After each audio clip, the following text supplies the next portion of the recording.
Hello दोस्तों, जय हिंद। आप सभी का स्वागत है आपके अपने डिजिटल प्लेटफॉर्म प्रवेश एकेडमी पर। आज साइंस के महत्वपूर्ण 30 प्रश्नों को देखेंगे।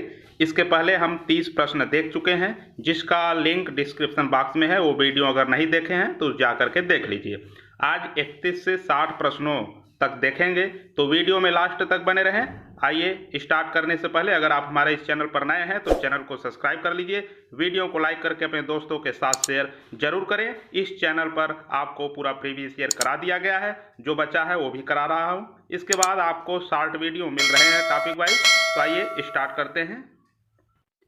क्वेश्चन नंबर 31 है, इनमें से रक्तदाब का मापक यंत्र कौन सा है? Spherometer, anemometer, sphygmomanometer, ammeter. तो इसका आंसर बताइएगा। तो दोस्तों, ये सभी महत्वपूर्ण प्रश्न ऐसे प्रश्न हैं जो बीपीएससी द्वारा पूछे गए हैं और आपके शिक्षक भर्ती के लिए महत्वपूर्ण है। तो 31 का आपका सी करेक्ट हो जाएगा। स्फिग्मोमैनोमीटर आपका करेक्ट आंसर हो जाएगा।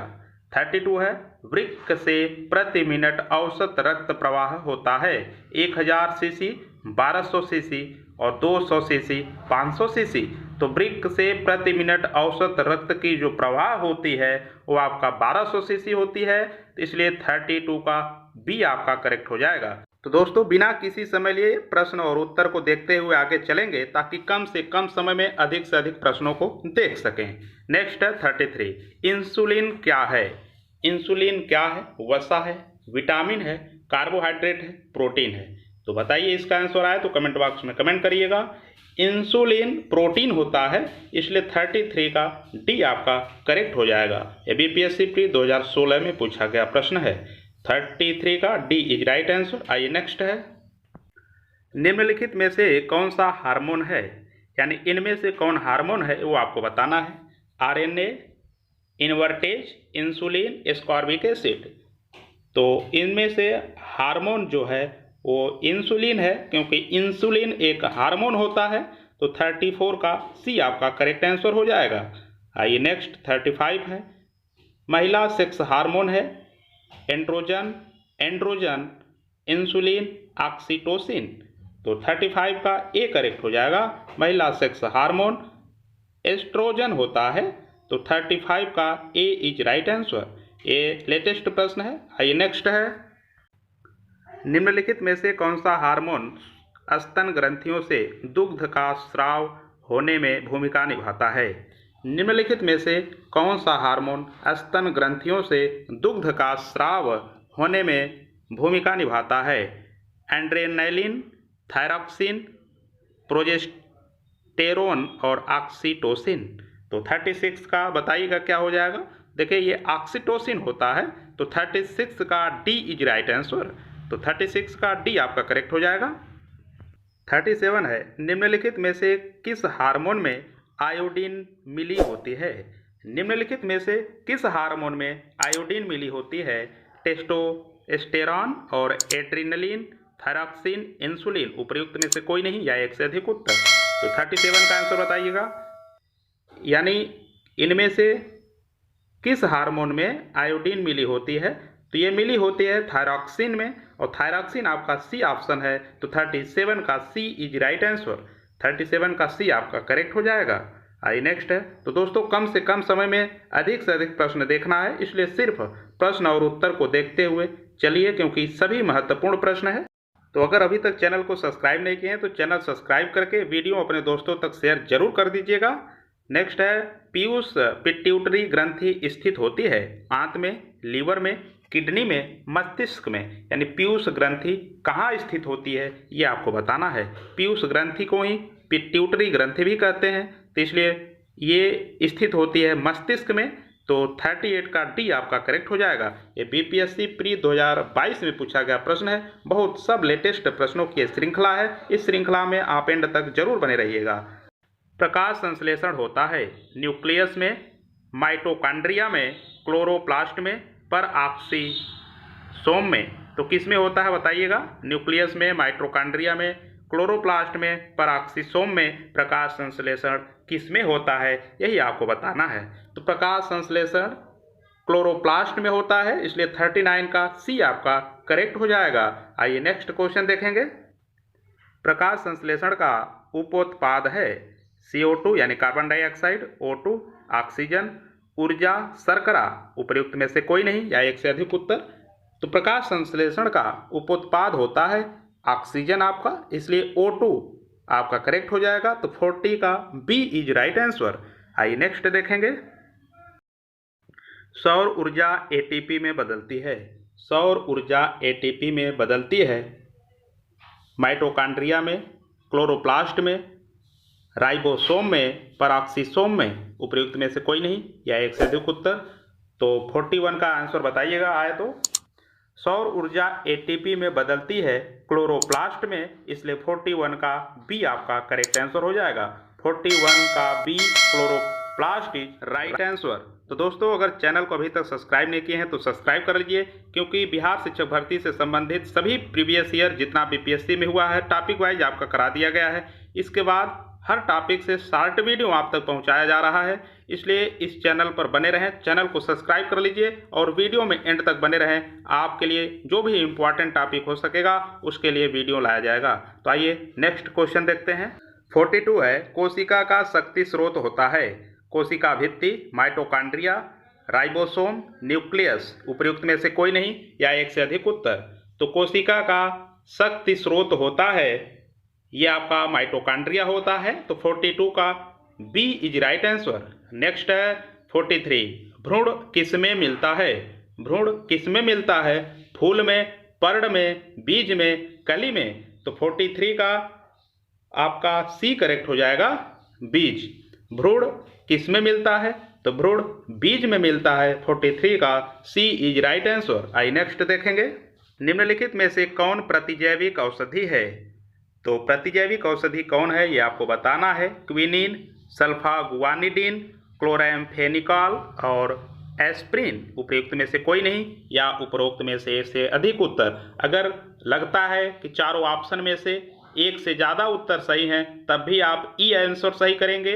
अगर लगता है कि एक भी सही नहीं है तब भी ई ही करेक्ट करेंगे। तो इसमें देखिए सल्फागुआनिडीन और क्लोराम्फेनिकॉल आपका दोनों करेक्ट है, यानी 44 का बी और सी आपका दोनों करेक्ट आंसर है। तो इसलिए 44 का ई इज राइट आंसर। आइए नेक्स्ट देखेंगे। टाइफाइड तथा कॉलरा विशिष्ट उदाहरण है। टाइफाइड और कॉलरा किसके विशिष्ट उदाहरण है ये आपको बताना है।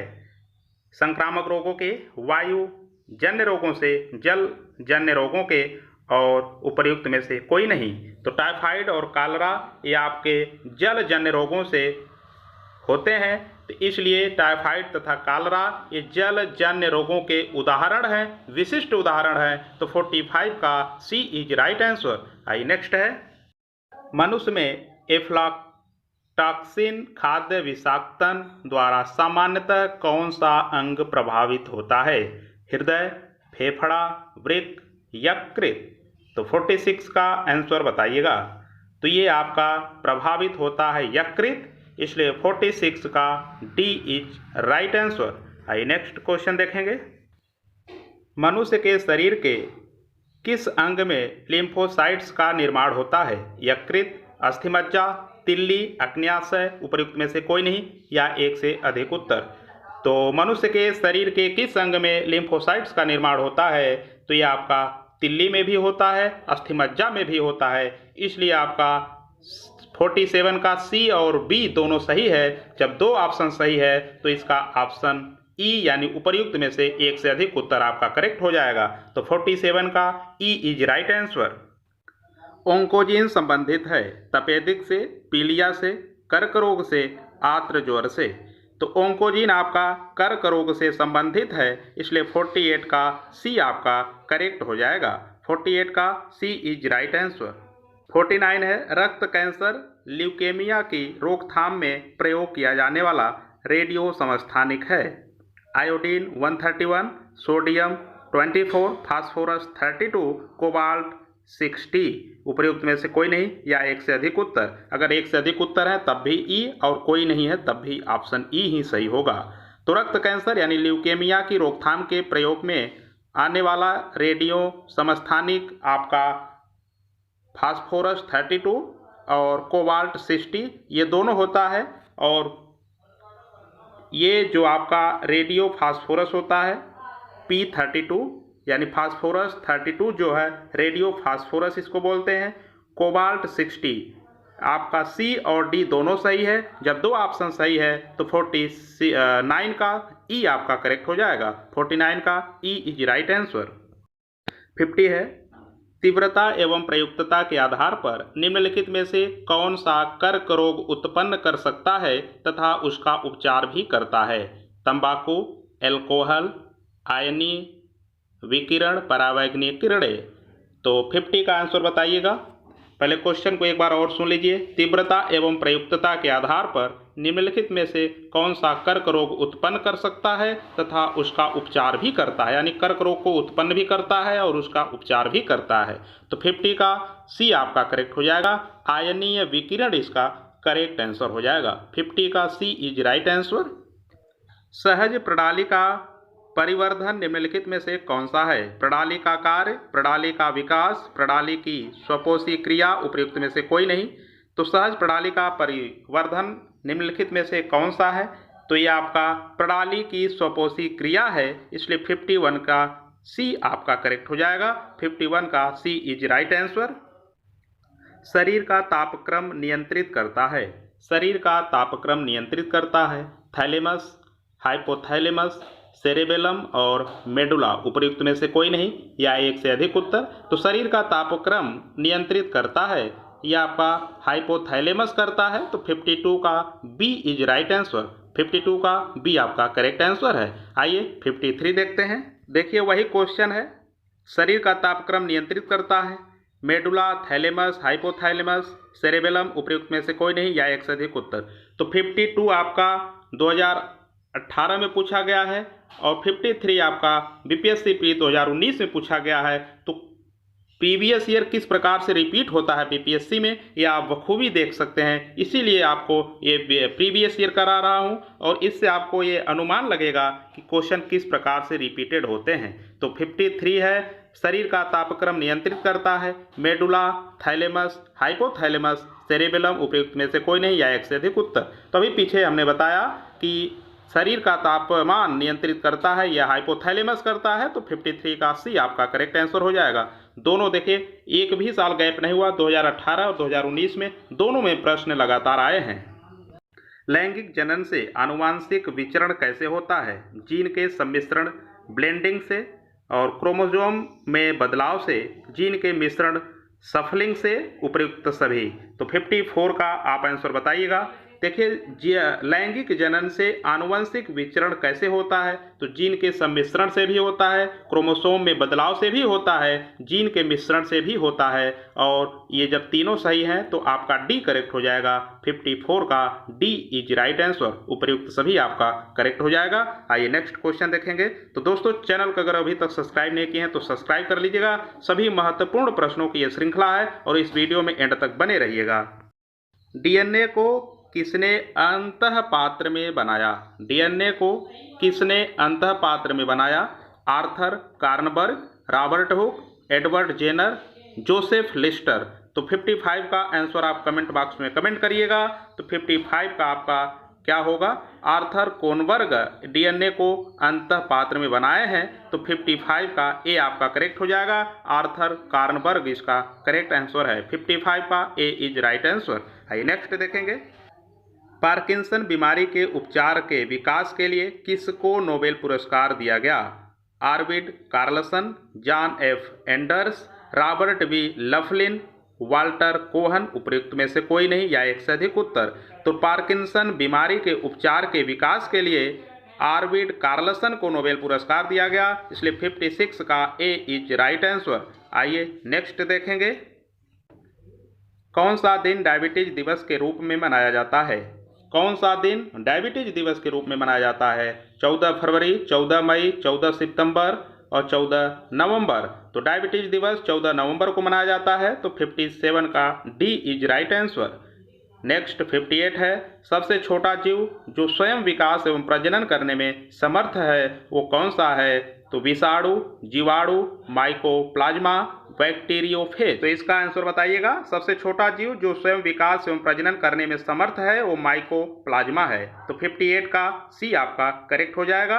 आइए नेक्स्ट क्वेश्चन देखेंगे। तो दोस्तों ये वीडियो अपने दोस्तों के साथ जरूर शेयर कर दीजिएगा, क्योंकि ये बहुत महत्वपूर्ण सेशन है। ये पूरा प्रीवियस ईयर है और ऐसा ही आपके शिक्षक भर्ती में देखने के लिए ये प्रश्न मिलेंगे। और ये विज्ञान के प्रश्न है, तो ऐसे प्रश्न कभी बदलते नहीं, ये करेंट अफेयर्स नहीं है। अभी आपने देखा कैसे प्रश्न रिपीट होते हैं, इसलिए बहुत ही महत्वपूर्ण ये श्रृंखला है। आइए नेक्स्ट है, निम्नलिखित में से किसकी कोशिका में कोई एंजाइम नहीं होता है? लाइकेन, विषाणु, जीवाणु, शैवाल, उपयुक्त में से कोई नहीं या एक से अधिक उत्तर। निम्नलिखित में से किसकी कोशिका में कोई एंजाइम नहीं होता है? तो विषाणु यानी वायरस में कोई भी एंजाइम नहीं होता है, यानी विषाणु के कोशिका में कोई एंजाइम नहीं होता है। तो 59 का बी आपका करेक्ट हो जाएगा। आइए नेक्स्ट है 60। बिल तथा मेलिंडा गेट्स फाउंडेशन द्वारा स्थापित भारत के लिए कार्यक्रम आह्वान किसके प्रतिरोध के लिए कार्यरत है? Dengue, polio, HIV AIDS, filaria.